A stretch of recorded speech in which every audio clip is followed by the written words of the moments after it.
जब जब मोदी डरता है ईडी को आगे करता है। मोदी सरकारकडून सुरू असलेल्या ईडीच्या गैरवापराविरोधात प्रदेश काँग्रेसच्या वतीनं आयोजित दादर मुंबई येथील आंदोलनात खासदार प्रणिती शिंदे यांचा सहभाग।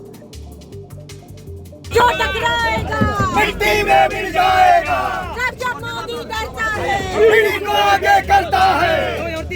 राहुल जी संघर्ष करो, हम तुम्हारे साथ हैं। राहुल जी संघर्ष करो, हम तुम्हारे साथ हैं। सोनिया जी संघर्ष करो, हम तुम्हारे साथ हैं। खासदार प्रणिती शिंदे यांच्यासह काँग्रेस नेत्यांना पोलिसांनी ताब्यात घेतला।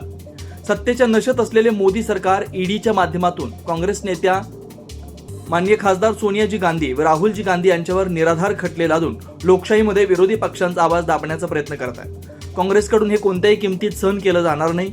मोदी सरकारकडून सुरू असलेल्या ईडीच्या गैरवापराविरोधात महाराष्ट्र प्रदेश काँग्रेस कमिटीच्या वतीनं प्रभारी रमेश चेन्नीतला यांच्या प्रमुख उपस्थितीत व प्रदेशाध्यक्ष हर्षवर्धन सपकाळ यांच्या नेतृत्वाखाली विधिमंडळ काँग्रेस पक्षाचे नेते विजय वडेट्टीवार, विधान परिषदेतील काँग्रेस पक्षाचे गटनेते सतेज उर्फ बंटी पाटील, सोलापूरचे खासदार प्रणिती शिंदे यांच्यासह काँग्रेस पक्षाचे खासदार, आमदार, प्रमुख नेते, हजारो पदाधिकारी, कार्यकर्ते यांनी आज मुंबई येथील टिळक भवन परिसर इंडिया बुल समोर इथं आंदोलन केलं।